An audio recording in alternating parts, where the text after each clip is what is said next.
கண்டிப்பா உங்க கூட இருக்கிறவங்களே சாத்தான்கள் தான். அவங்க காலில் விழாதீங்க. முகம் தெரியாத எந்த நபர்கிட்டையும் உங்களை பற்றியோ உங்களுடைய மனதையோ பறி கொடுத்தீங்கன்னா நீங்கள் சாத்தானுடைய காலில் விழுந்துட்டீங்கன்னு அர்த்தம். முதல்ல நிலைமையை சரி செய்யணும். நீங்கள் செய்யக்கூடிய செயல்களில் எது எல்லாம் நல்லது எது எல்லாம் கெட்டதுன்றத பகுத்து அறிந்து அதன்படி மாற்றணும். இந்த பதிவை முழுசாக கேட்குறவங்களுக்கு பல அதிர்ச்சி உண்மைகளும் இருக்குது. அதை தாண்டின மகத்தான சக்தி உங்களால் வாழ முடியும். அதுக்கு சாய்ப்பா எந்த அளவுக்கு துணை புரிய போகிறாருன்றதும் இந்த பதிவில் இருக்குது.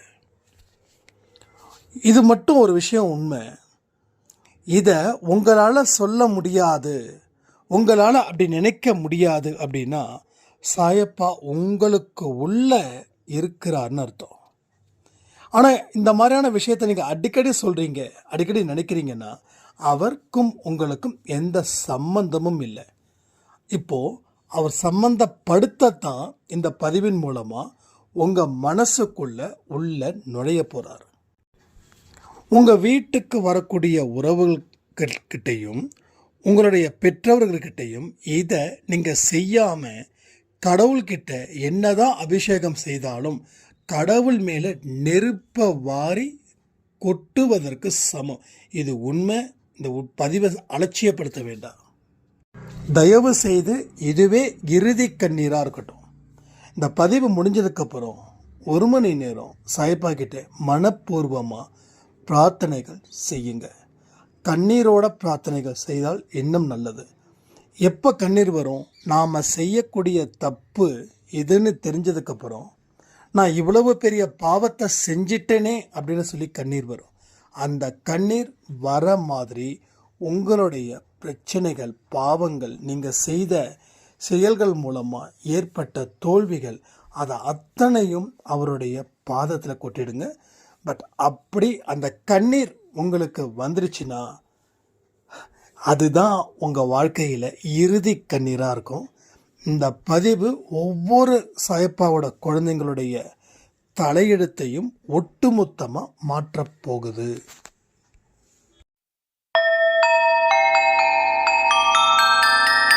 ஓம் சாயிரா சாயிரா, ஓம் சாயிரா சாயிரா, ஓம் சாயிரா சாயிரா, அன்பே சாயிரா, பேரன்பே சாயிரா, அகிலம் தளிக்க ஆத்மா விழிக்க அனுதினம் சாயிரா, எங்கள் அன்பே சாயிரா.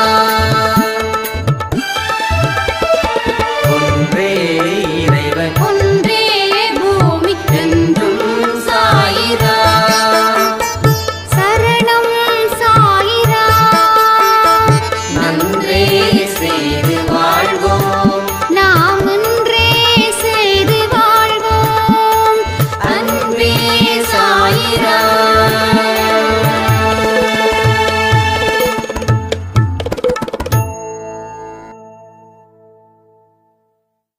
சாய்ராம். என் உயிரின் உயிரானவர்களே, கோடான கோடி நன்றிகளை சாய்ப்பா கிட்ட சொல்லிட்டு பதிவுகளை கேளுங்க. நம்மளுடைய ஒட்டுமொத்த அடையாளம், நம்மளுடைய ஒட்டுமொத்த ஆதாரம், நம்மளோட ஒட்டுமொத்த வாழ்க்கை எல்லாமே அவர்தான். நினைச்சு பார்க்க முடியாத அதிசயத்தை செய்யக்கூடியவரா அவர் இருக்கிறாரு. உங்க வாழ்க்கையில பல இடத்துல திணறிக்கிட்டு இருக்கீங்க, மூச்சு முட்டுது, விடுதலை அடையணும் அப்படின்னு சொல்லி உங்க மனது அழுதுகிட்டே இருக்குது தினந்தோறும். உங்களுக்கு தேவையான சாப்பாடு கிடைக்கலன்னா உங்க வயிறு பட்டினி கிடக்கும். அந்த பட்டினி கிடக்கிறதால உங்களுக்கு கோபம் அதிகமாக இருக்கும். பசியோட கொடுமை சொல்லவே முடியாது. அதை நான் அனுபவிச்சன்ற முறையில் சொல்கிறேன். அதுபோல அறிவு பசியும் ஆசீர்வாத பசியும் உங்களுக்கு தேவையா இருக்குது. அறிவு பசியும் தேவை, ஆசீர்வாத பசியும் தேவை. நல்லா புரிஞ்சுக்கணும். அறிவு பசி அப்படின்றது என்னது? நீங்க படிச்சது, கேட்டது, அனுபவிச்சது, இதெல்லாம் ஒரு இடத்துல கொண்டு வந்து சேர்த்து அதன் மூலமா வாழ்க்கைய வாழ்வது அறிவு பசி. படிச்சது, கேட்டது, பார்த்தது எல்லாத்தையும் தாண்டி உங்க வாழ்க்கையில் நடந்த சில விஷயத்தோட அனுபவத்தையும் சேர்த்து கொள்ளுங்கள். இதோட சேர்த்து ஆசீர்வாத பசி இது என்னது? இது எல்லாருக்கும் தெரியும். இது ரொம்ப டீட்டெயில்டா நம்ம பேச வேண்டிய அவசியம் இல்லை. அப்ப இந்த ஆசீர்வாத பசி எல்லாருக்கும் தெரியும். கடவுளோட ஆசீர்வாதம் எனக்கு வேணும்னு சொல்லி தான் இன்னைக்கு கோயில் கோயிலாக சுற்றுறோம். பட் அதை தாண்டின பிளஸ்ஸிங் எங்கே இருக்குதுன்னா, நல்லோர்களை மதிப்பதால் பெறக்கூடிய பிளஸ்ஸிங். நல்லோர்களை மதிக்கணும். நல்லோர்களை பார்த்தா காலில் விழுந்து கும்பிடணும். நல்லோர்களை பார்க்கும்போதும் பெரியவர்களை பார்க்கும்போதும் காலில் விழுந்து கும்பிடணும். இப்போ உங்கள் வீட்டுக்கு ஒரு பெரியம்மா வராங்க, ஒரு பெரியப்பா வராங்க, உங்கள் அத்தை வராங்க, உங்கள் மாமா வராங்க. வந்த உடனே வாங்க அப்படின்னு சொல்கிறதுக்கு தாண்டி வந்த உடனே வீட்டுக்குள்ளே வந்த உடனே ஆசீர்வாதம் பண்ணுங்கன்னு சொல்லுங்கள். அவங்க நல்லா இருங்கன்னு சொல்கிறாங்க இல்லையா? அந்த வார்த்தை உங்களுக்கு மிக முக்கியமான ஒரு ஆசீர்வாதமா, ஒரு மிக முக்கியமான ஒரு வாழ்த்தா உங்கள் வாழ்க்கையில் வந்து சேரும். சரியா? ஸோ வரவங்களுக்கு நம்ம தண்ணி கொடுக்குறோம், நலம் விசாரிக்கிறோம், அவங்கள சந்தோஷமாக பார்த்துக்கிறோம். ஆனால் இந்த காலில் விடக்கூடிய விஷயத்தையும் நீங்கள் பண்ணுங்க, தப்பே இல்லை. அதாவது நாம் ஏதாவது சாதிக்கணும் அப்படின்றதுக்காக காக்கா பிடிக்கிற வேலை கிடையாது. இது இயல்பாகவே பெரியவர்களை மதிக்கக்கூடிய பழக்கத்தை நீங்கள் ஏற்படுத்திக்கிட்டீங்கன்னா உங்கள் வாழ்க்கையில் அவங்களுடைய புண்ணியங்களும் உங்களுக்கு வந்து சேரும். சரியா? இதை செய்யுங்க. இதை உங்கள் குழந்தைகளுக்கும் சொல்லிக் கொடுங்க. உங்கள் குழந்தைங்களுடைய ஒழுக்கத்தையும் அந்த பொறுப்பை ஏற்றுக்க வேண்டிய மிக மிக்க தார்மீக பொறுப்பும் உங்களுது. அப்போது நீங்கள் எப்படியோ அப்படி உங்கள் குழந்தைங்க, அந்த குழந்தைங்க எப்படியோ அவர்களுக்கு பிறக்கக்கூடிய குழந்தைகளும் அப்படிப்பட்டவர்களாகவே இருப்பாங்க. என்னுடைய நல்ல விஷயங்கள் எல்லாமே என்னோட அம்மா அப்பா கிட்டேருந்து வந்தது. அப்போ எனக்கு அடுத்தது அப்படிதான் போய் சேரும். ஓகே, அதனால எல்லாருடைய ஆசீர்வாதமும் இங்கே மிக மிக முக்கியமான ஒன்றா இருக்கு. அப்போ அறிவு பசி உங்களோடது, ஆசீர்வாத பசி வெளியில இருந்து பெறக்கூடியது. சரி, இதோட முடிஞ்சிடுச்சா? இல்லை. இதோட முடிஞ்சிடுச்சா? இல்லை. இது மோஸ்ட்லி எல்லாருமே பண்ணுவோம். அதையும் நான் சொல்லிடுறேன். ஒரு ஆம்புலன்ஸ் போகுதுன்னா அந்த இடத்துல ஒரு பிரார்த்தனை. நீங்கள் கண்ணை மூடிக்கிட்டு நடுத்தர நின்றுட்டு பண்ணணும் சொல்லலை. அந்த சவுண்டு கேட்டால் கடவுளே காப்பாற்று, சாயப்பா மருத்துவராக இருந்து அவங்க கூட இப்போவே உன்னோட வேலையை ஆரம்பிச்சிடுன்னு சொல்லுங்கள். ஆம்புலன்ஸில் போகும்போதே அங்கே சாயப்பா இருக்கணும். முதல் உதவியும் அவர் தான். அற்புதத்துக்கு தகுந்த உதவிகள் இருக்கும் இல்லையா, அதுவும் அவர் தான் செய்யணும். ஒரு மனுஷன் இயல்பாக இருக்கிறான், அவன் செயல்படுறான்னா அவன் கடவுளுடைய ஆசீர்வாதம் பெற்றவனாக தான் இருப்பான். நல்லது செய்கிறவனை மட்டும் சொல்கிறேன். கெட்டது செய்கிறவனுக்கு கடவுள் ஆசீர்வாதம் இல்லை, அவனுக்கு வேறு ஒரு ஆசீர்வாதம் இருக்குது. அதனால் அவன் கெட்டது செய்வான். ஒரு உயிரை காப்பாற்றக்கூடிய ஒரு நல்ல பணியை ஒரு டாக்டர் செய்கிறாருன்னா அந்த டாக்டராக சாயப்பா மாறி அந்த பேஷண்ட்டை க்யூர் பண்ணணும். இதுதான் நீங்கள் தெரிஞ்சுக்க வேண்டிய மிக முக்கிய பாடம். அதுக்கப்புறம் நன்றிகள் சொல்வதன் மூலமாக ஆசீர்வாதத்தை பெற முடியும். இது நல்ல பழக்கம் தானே. அதாவது என் கர்ம அழியணும், என் பாவம் தீரணும், அதற்காக நான் செய்கிறேன்னு ஒரு ரோபோட்டிக் ப்ரேயர்ஸ் வேண்டாம். அப்படி வேண்டாம். உங்கள் கர்மா, உங்கள் பாவம், அது எல்லாத்தையும் மறந்துடுங்க. அதை பற்றியே நான் பேசலை. அப்போ உங்கள் கர்மா தேர்ந்துருச்சுன்னா பெரியவங்களை பார்த்து ஆசீர்வாதம் வேண்டாமா? அப்படி இல்லை. எப்பயுமே உங்கள் ரத்தத்தில் இது ஊறட்டும். பெரியவர்களை பார்க்கும்போது கண்டிப்பாக ஆசீர்வாதம் வாங்குங்க. நீங்கள் ஊருக்கு போகிறீங்கன்னா கண்டிப்பாக அம்மா அப்பா பார்க்க போகிறீங்கன்னா ஆசீர்வாதம் வாங்குங்க. அங்கேருந்து வீட்டை விட்டு கிளம்புறீங்கன்னா ஆசீர்வாதம் வாங்குங்க. சரியா? இதை ரெகுலராக பண்ணுங்கள், தப்பே கிடையாது. ரெகுலராக பண்ணுங்கள். இப்போ ஒரு வேலைக்கு போகிறோம், தினமும் நான் வேலைக்கு போகிறேங்க, என்னங்க இதுக்கு போய் அம்மாவோட காலில் ஆசீர்வாதம் வாங்கணுமா? வாங்கினா என்ன? கீழே குடிஞ்சா என்ன? ஒரு பவுன் தங்க காசு கீழே கொட்டிடுமா என்ன? உங்களுக்கு திடீர்னு வாங்கணும்னு ஆசை தான், ஆனால் ஷையாக இருக்குமே சாயிரா, இப்படியே கேட்டாங்க. அதனால தான் பதில் சொல்கிறேன். தினமும் வேலைக்கு போகிறீங்களா? தினமும் வேலைக்கு போகிறீங்க நீங்கள் இல்லையா? அம்மா அப்படின்னு சொல்லி ஜஸ்ட் அப்பா இருந்தாலும் ஜஸ்ட் அப்படி கீழே குனிஞ்சு அவங்க காலை தொட்டு கும்பிட்டுட்டு போங்களேன். என்னங்க ப்ரொமோஷன் எதிர்பார்க்குறீங்க? அதோட ப்ரொமோஷன் கண்டிப்பாக கடவுள் கொடுப்பார். ஸோ பெத்த மனசு குளிருது. கடவுள் குளிரணுன்றதுக்காக தான் நம்ம அபிஷேகம் பண்ணுறோம். ஆனால் பெத்த வயிறை காய போட்டு கடவுளுக்கு நான் பாலாபிஷேகம் பண்ணுறேன்னா அது பாலாபிஷேகமாக இருக்காது. நெருப்பு அபிஷேகத்தை நீங்கள் கடவுளுக்கு செய்வதன் தான் அதனுடைய மீனிங். பெத்த மனசை குளிர்விக்காம கடவுளுக்கு செய்யக்கூடிய பாலபிஷேகமோ தேனபிஷேகமோ எந்த அபிஷேகத்தை நீங்கள் பண்ணாலும் கடவுள் மேலே நெருப்பை எடுத்து வீசுறீங்கன்னு அர்த்தம். புரிஞ்சுக்கோங்க. அப்போது கடவுளுக்கு கோபம் ஆறாது. அப்போ நீங்கள் செய்யக்கூடிய பிரார்த்தனைகள், நீங்கள் செய்யக்கூடிய அபிஷேக முறைகள் கடவுளுக்கு மேலும் கோபத்தை ஏற்படுத்துன்றது மறக்காதீங்க. இதை நீங்கள் மறந்துட்டீங்கன்னா ரொம்ப கஷ்டம். அதுக்கு நீங்கள் அபிஷேகம் பண்ணாமலே இருக்கலாம். ஸோ பெத்தவர்களை மனசை குளிர் வச்சுட்டு அதுக்கப்புறமா நீங்கள் ஆண்டவனோட மனசை குளிர்விக்க ட்ரை பண்ணி பாருங்களேன். உங்கள் வாழ்க்கையில் இங்கே நான் சொல்கிறது எல்லாமே உண்மைங்க. நான் சொல்கிறது எல்லாமே உண்மை.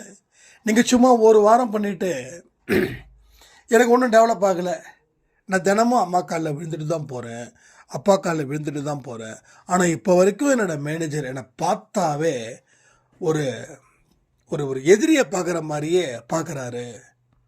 நம்ம ஆளுங்க என்னென்னா அதான் சொல்கிறேனே, பலனை எதிர்பார்த்து இன்னைக்கு சாயனா சொல்லியிருக்காரு, அம்மா அப்பாவோட காலில் ஆசீர்வாதம் வாங்கிட்டு போங்கன்னு. இந்த இப்போவே நான் ஆசீர்வாதம் வாங்கிட்டு போகிறேன் அப்படின்னு சொன்ன உடனே மேனேஜர் உங்களை அன்னைக்கு கிழின்னு கிழிப்பார். அப்போ என்ன ஆகும்? ஆமாம், காலையில் ஆசீர்வாதம் வாங்கிட்டு போக சொன்னார், இதோ நடக்குது. நமக்கு நடக்க வேண்டியதான் நடக்கும், நமக்கெல்லாம் அதெல்லாம் இல்லை அப்படின்னு சொல்லிட்டு அடப்ப அப்படின்னு சொல்லி ஒரு அலட்சியப்படுத்தி போயிட்டீங்கன்னா, நான் தான் சொல்ல, பலனை எதிர்பார்க்காமல் செய்யும்போது ஏமாற்றம் வராது. பலனை எதிர்பார்க்காமல் செய்யும்போது இன்னும் மனப்பூர்வமாக நம்ம செய்வோம். ஸோ நான் சொல்லக்கூடிய எந்த ஒரு விஷயத்தையும் செஞ்சிருங்களே, கம்ப்ளீட்டாக செஞ்சிருங்க. பட் நான் என்னென்னா அதை மனப்பூர்வமாக செய்யும்போது, நீங்கள் பலனை எதிர்பார்க்காம இயல்பாக செய்யும்போது உங்கள் வாழ்க்கையில் ஒரு அற்புதம் நிச்சயமாக நடக்கும். அதை தான் நான் சொல்ல வரேன். சரியா? அதனால் எல்லாத்துக்குமே உடனுக்குடனே ரிசல்ட் எல்லாம் கிடைக்காது. ஒன்றும் இல்லை, 1 கோடி ரூபாய் உனக்கு கிடைக்கும், நீ தினமும் அம்மா அப்பா காலில் விடு அப்படின்னா விழுந்துருவோம். எதுக்கு? அந்த 1 கோடிக்காக. அந்த 1 கோடிக்காக தான். ஸோ எத்தனை பேர் அம்மா அப்பா காலில் விழுந்து வேலைக்கு போகிறீங்க? எத்தனை பேர் இருக்கீங்க சொல்லுங்கள்? எத்தனை பேர்? இல்லை. இல்லையா? ஏன்னா நம்ம வீட்டில் தானே இருக்கிறாங்கன்னு, வீட்டில் இருக்கக்கூடிய தெய்வத்தை மதிக்காமல் வெளியில் இருக்கக்கூடிய தெய்வத்தை தேடி எனக்கு பொண்ணை கொடு, பொருளை கொடு, அறிவை கொடுன்னு கேட்குறோம். வீட்டில் இருக்கக்கூடிய அவர்கள் தான் தெய்வங்கள். அவர்களுடைய ஆசீர்வாதத்தை பெற தகுதி இருக்கிறவன் பாக்கியவான். அப்போ தகுதி இல்லாதவன் கேடு கெட்டவன். அவ்வளோதான். It's very simple. உங்கள் அம்மாவும் உங்கள் அப்பாவும் உங்களை பார்த்து ஆனந்த கண்ணீர் விடணும், என் குழந்தை எப்படி என்னை பார்த்துக்கிறாங்க அப்படின்னு. அந்த நிலைக்கே நீங்கள் வாங்க. அப்போ வந்தால் தான் அவங்ககிட்ட நல்லபடியாக 4 வார்த்தை பேசுங்க. சைனா நீங்கள் எப்படி அப்படின்னு நீங்கள் யாராவது கேட்டிங்கன்னா ஒரே பதில் தான். நான் தினமும் காலில் விழுந்து ஆசீர்வாதம் வாங்கலையே தவிர மற்றபடி அவங்கள எந்த அளவுக்கு கூலாக பார்த்துக்கணுமோ கூலாக பார்த்துக்கிறேன். சில நேரத்தில் ரொம்ப ஹார்டான வேர்ட்ஸை விடுறேன். ஏன் தெரியுமா? அவங்க ஹெல்த்தை பார்த்துக்காமல் இருக்கும்போது எனக்கு கோபம் வரும். அதுக்காக அது எனக்கு தப்புன்னு எனக்கு சொல்ல தெரியல. ஏன்னா சில நேரத்தில் சரியான நேரத்தில் தூங்குறது கிடையாது, சரியான நேரத்தில் சாப்பிட்றது கிடையாது. அப்போது நேற்று வச்ச குழம்பு இன்றைக்கி சூடு பண்ணி சாப்பிட்றது, இதெல்லாம் நடக்கும்போது நமக்கு கோபம் வருமா வராதா? நேற்று அதாவது சாப்பிட்ட ஒரு ஒரு ஒரு ஃபுட்டு ரெடி பண்ணுறோம் அப்படின்னா அதை 4 மணி நேரத்துக்கு உள்ளே சாப்பிடணும். 4 நாள் வரைக்கும் அதை வச்சு சாப்பிடக்கூடாது. ஏன்னா நிறைய பேர் இருக்கிறாங்க, சிக்கன், மட்டன், மீன் இதையெல்லாம் 2 நாள் கழித்து 3 நாள், சண்டே செய்கிறாங்கன்னா டியூஸ்டே வரைக்கும் அதை தொட்டுக்கிறாங்க ஊர்க்கா மாதிரி, சிக்கனும் மட்டனும். இது எவ்வளவு பெரிய கெடுதல் இருக்குதுன்றது தெரியுமா? உணவே மருந்துன்னு சொன்ன முன்னோர்கள் வாழ்ந்த பூமியில் உணவே விஷமாக மாறுவதற்குண்டான விஷயங்கள் இருக்குது. வயசான காலத்தில் அந்த மாதிரி சாப்பாடை இங்கே இருக்கிற எத்தனையோ அம்மாக்கள் இருக்கீங்க, சாப்பிடாதீங்க, தயவு செய்து சாப்பிடாதீங்க. அது மருந்து, அந்த உணவு விஷமாக மாறும். உங்களுடைய உடம்புல இருக்கக்கூடிய ஆர்கன்ஸை எல்லாமே காலி பண்ணிடும். ஆனால் ஒவ்வொரு விஷயத்துலையும் ஒவ்வொரு பாக்டீரியா. ஸ்நாக்ஸ் ஐட்டம் இந்த பிஸ்கட்டு இதெல்லாம் இப்போ நெட்டில் போய் சர்ச் பண்ணி பாருங்கள். அதில் ஆழமாக ஸ்கேன் பண்ணும்போது எத்தனையோ புழு துடிச்சிக்கிட்டு இருக்குது. அது எல்லாமே கெட்ட பாக்டீரியா உடம்புல அதிகமாக போயிடுச்சுன்னா உடம்பு வீணாகும். ஸோ கெட்ட பாக்டீரியா நல்ல பாக்டீரியாவை அழிச்சிடும். ஸோ நல்ல பாக்டீரியா இருந்தால் தான் நீ ஆரோக்கியமாக இருப்ப. ஸோ மைண்ட் கண்ட்ரோல் பண்ணலை அப்படின்னா நீ வாழ்க்கையில் தோற்று போயிட்ட. அப்போ அந்த விஷயத்துக்கு தான் அவங்கள நான் திட்டுவேனே தவிர வேறு எதுக்கும் இல்லை. அதுக்கப்புறம் சாரி அப்படின்னு கேட்டுருவேன். ஸோ நமக்கு உரிமை இருக்கிற இடத்துல நம்ம பேசுகிறோம். அவங்கள மட்டும் இல்லை, இந்த அன்பேசாய குடும்பத்தில் கூட சில பேர் ஏதாவது கொஞ்சம் ஒரு மாதிரி அவங்க உடம்பை பார்த்துக்கலைன்னா அவங்களுக்கும் விடும் திட்டு. இது இப்படிலாம் எனக்கு மைண்டுக்குள்ளே என்ன இருக்குதோ அதுதான் வெளியில் வரும். இல்லை இவங்க தப்பாக நினச்சிப்பாங்க அப்படிலாம் இல்லை, மைண்டுக்குள்ளே என்ன வருதோ அதுதான். ஏன்னா இது நம்ம குடும்பம் அப்படின்னு வந்தாச்சு. அப்போ இந்த குடும்பத்தில் இருக்க வேண்டிய ஒவ்வொருத்தவங்களுடைய ஹெல்த்தும் எல்லாருக்கும் முக்கியம் தானே. என்னுடைய ஹெல்த் உங்களுக்கு முக்கியம் தானே. அப்போ உங்கள் ஹெல்த் எனக்கு முக்கியமாக இருக்காதா? இதில் எந்த விதமான இதுவும் இல்லை. நம்ம குடும்பத்தை நான் விட்டு கொடுக்க மாட்டேன். நான் இன்றைக்கும் சொல்கிறேனே, அன்பேசாய குடும்பம் என்னுடைய குடும்பம். இங்கே இருக்கிற ஒவ்வொருத்தவங்களும் அப்படி தான் நினைக்கணும். நான் உங்களை ஆர்டர் பண்ணலை, நான் கெஞ்சியும் கேட்கல, நான் கெஞ்சவும் இல்லை, நான் அதிகாரம் பண்ணவும் இல்லை. ஏன்னா இது இயல்பாக உருவாக்கப்பட்டது தானே. இந்த இடத்துல யாராவது அன்பேசாய் ஒன்றும் இல்லைங்க, நம்ம வெளியில் போகிறோம், நமக்கு போகிறதுக்கு முன்னாடி ஒரு ஆட்டோவில் சாய்ப்பா ஃபோட்டோ இருக்குது, நமக்கு எவ்வளோ சந்தோஷமாக இருக்குது. நம்மளுடைய சொந்த அப்பாவை அவங்க காரில் ஒட்டி வச்சுருக்காங்க அப்படின்னு நினைக்கும்போது எவ்வளவு ஹாப்பியாக இருக்குது, இருக்கா இல்லையா? அந்த ஹாப்பி மூமெண்ட்டு தான் இப்போ நான் சொல்ல வர்றது. அப்போது இது நம்ம குடும்பம். இந்த குடும்பத்துக்கு தலைவராக இருக்கிறவரே சாயப்பா தான். அப்போ அவரோட வழிகளில் நாம் பயணம் செய்யும்போது இந்த ரெண்டு பசியையும் ஃபுல்ஃபில் பண்ணணும் அப்படின்னு அவர் சொல்கிறார். அதுக்கு நாம் தயாராக இருந்தால் அத்தனை நல்ல விஷயங்களும் நம்ம வாழ்க்கையில் தொடர்ந்து நடக்கும் தானே. ஸோ அதில் எந்த மாற்று கருத்தும் இல்லை. ஸோ மறுபடியும் நம்ம கொஞ்ச நாள் சோர்ந்து போயிட்டோம். அன்பே சாய் குடும்பத்தில் நிறைய பேர் சோர்ந்து போயிட்டீங்க, ஏகப்பட்ட பேர் சோர்ந்து போயிட்டீங்க. அதில் சந்தேகமே வேண்டாம், எக்கச்சக்கமான பேர் சோர்ந்து போயிட்டீங்க. இனிமேல் ஒவ்வொரு நாளும் ஒவ்வொரு மணி நேரமும் நான் உங்களுக்கு அவைலபிளாக இருக்கிற மாதிரி ஒரு விஷயத்தை நான் ஏற்பாடு பண்ண போகிறேன். ஸோ தொடர்ந்து அன்பே சாயை கேட்டுக்கிட்டே இருங்க. அப்போது அந்த 1 ஹவரில் நீங்கள் எனக்கு வாட்ஸ்அப் பண்ணுங்கள். உங்கள் சந்தேகங்கள் எதுவாக இருந்தாலும் நீங்கள் என்கிட்ட கேட்கலாம். ஓகேவா?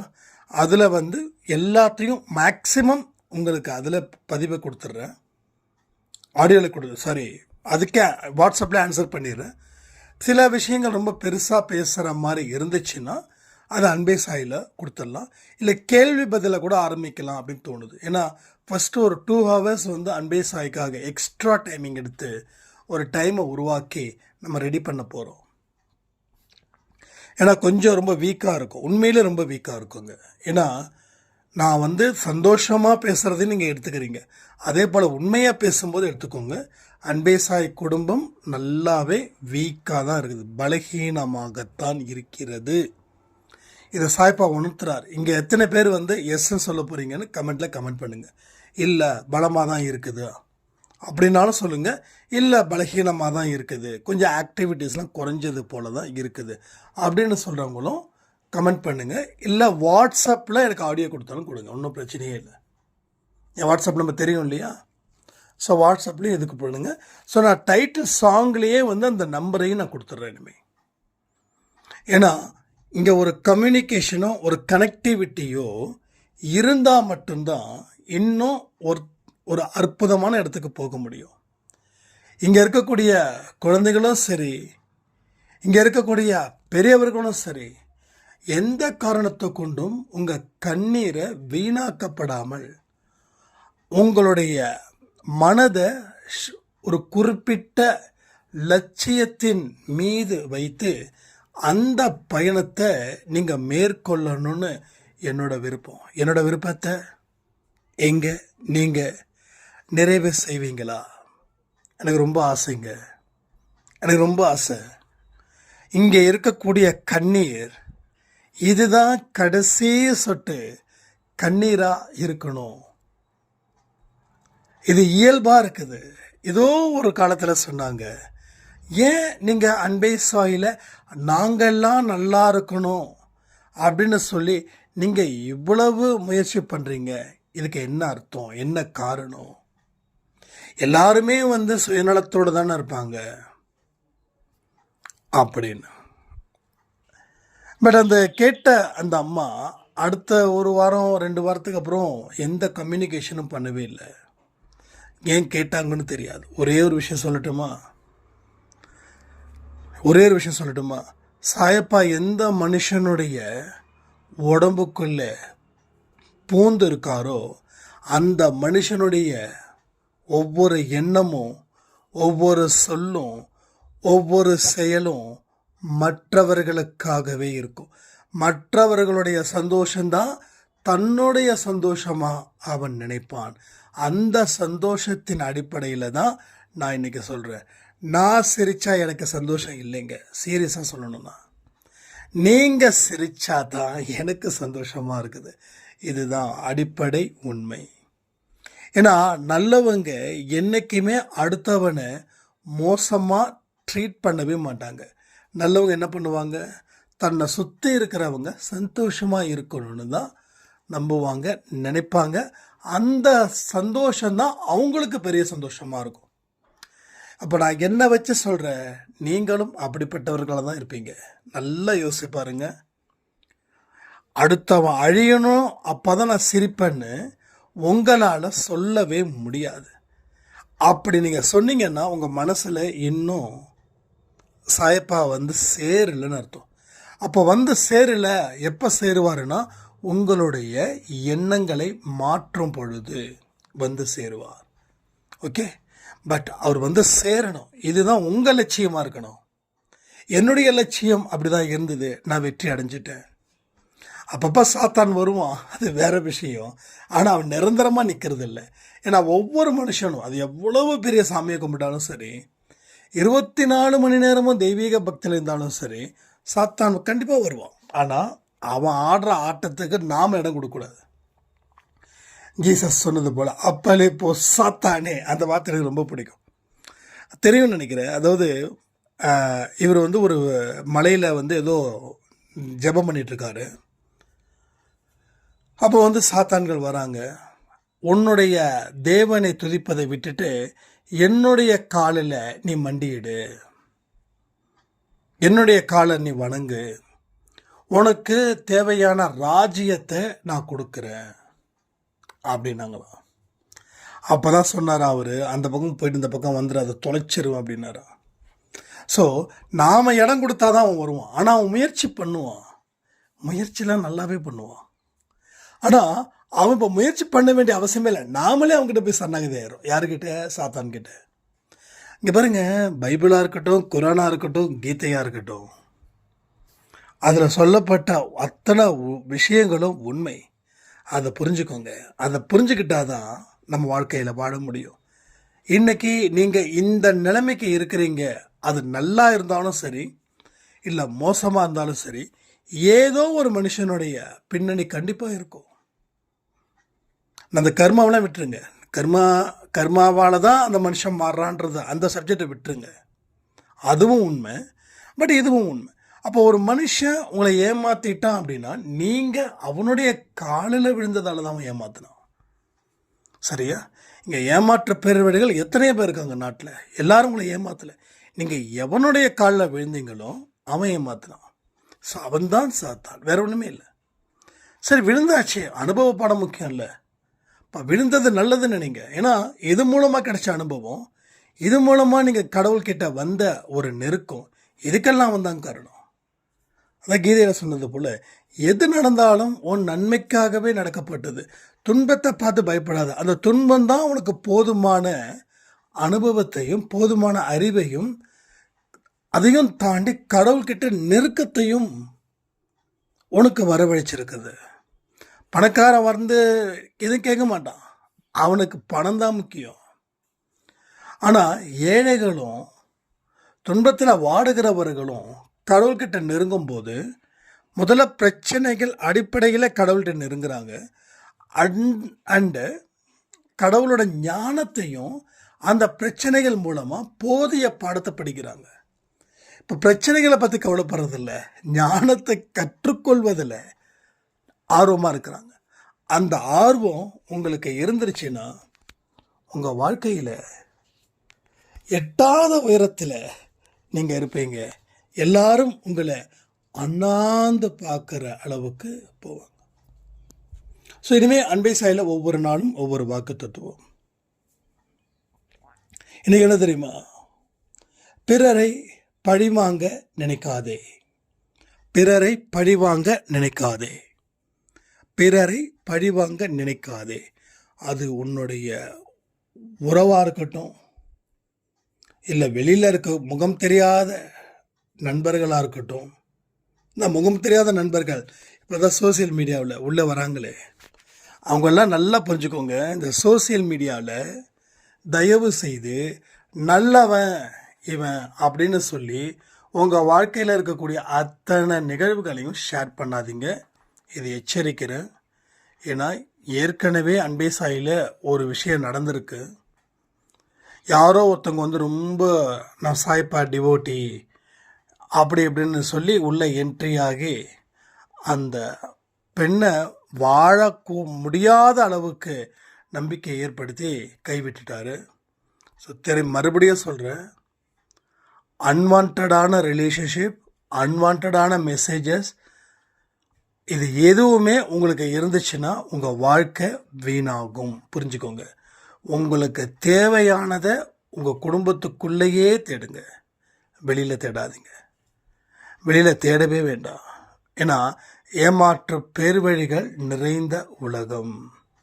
இதில் நீங்கள் மாட்டிக்கிட்டீங்கன்னா விழி பிதுங்கி நிற்பீங்க. அப்போ உள்ளுக்குள்ளே இருக்கக்கூடிய சொந்தமும் கைவிட்டணும், வெளியில் இருக்கிற முகம் தெரியாத ஆட்களும் கைவிட்டுடுவாங்க. அப்போ உங்களுக்கு அந்த நிலைமை வரக்கூடாது. இங்கே ஆண்களும் சரி பெண்களும் சரி கண்ணியத்துடன் வாழ வேண்டும். கண்ணியம் புரியுதா? அது ஒன்றே உங்கள் பாவத்தை துடைக்கும். அதை தாண்டினீங்கன்னா உங்கள் பாவத்தை அதிகரித்து உங்களை அது கொல்லும். உங்கள் அண்ணனாக இருந்து, உங்கள் தம்பியாக இருந்து, சில பேருக்கு அப்பாவாக இருந்து இந்த பதிவை சொல்கிறதுல நான் உண்மையில் பெருமைப்படுறேன். ஏன்னா நம்ம அன்பே சாய் குடும்பத்தில் ஆண்களும் நெருப்பு போல் இருக்கணும், பெண்களும் நெருப்பு போல் இருக்கணும். ஆண்களுக்கும் கர்ப்பம் இருக்குது, பெண்களுக்கும் கர்ப்பம் இருக்குது. ரைட்டா? உரியவங்க கிட்ட தான் அதை கொடுக்கணும், அதை எதிர்பார்க்கணும், அதை வாங்கணும். அதை புரிஞ்சுக்கோங்க. தயவு செய்து எந்த விதத்திலையும் எந்த பாவத்தையும் செய்யாதீங்க. யாராவது நான் செஞ்சுக்கிட்டு இருக்கேன், பேசிட்டு தான் இருக்கேன் அப்படின்னா அந்த ஐடியை க்ளோஸ் பண்ணுங்கள், ஃபோன் நம்பரை தூக்கி எறிங்க. சாய்ப்பா கிட்ட 1 மணி நேரம் மனதார பிரார்த்தனை பண்ணுங்கள், பாவத்துக்காக வருந்துங்க, மன்னிப்பு கேளுங்க. இனி அந்த பாவம் செய்ய மாட்டேன்னு சொல்லி உங்கள் குடும்பத்தில் தாராளமாக சந்தோஷமாக இறங்குங்க. அது விலை மதிக்கப்படாத சொத்து குடும்பம். அந்த குடும்பத்தில் இருக்கக்கூடிய உறவுகள் அவ்வளவு அழகான ஆனந்தமான உறவுகள். ஸோ உங்களுக்கு கசப்பை கொடுக்கறதால வெளியில் இருக்கவங்க இனிப்பு கொடுப்பாங்கன்னு நினைக்கிறீங்க. ஆனால் கசப்பு நல்லது தான், இனிப்பு ஆபத்தானதுன்னு சொல்லி இந்த பதிவை நான் முடிக்கிறேன். ஜெய் சாய்ராம். ஓம் சாயிரா சாயிரா, ஓம் சாயிரா சாயிரா.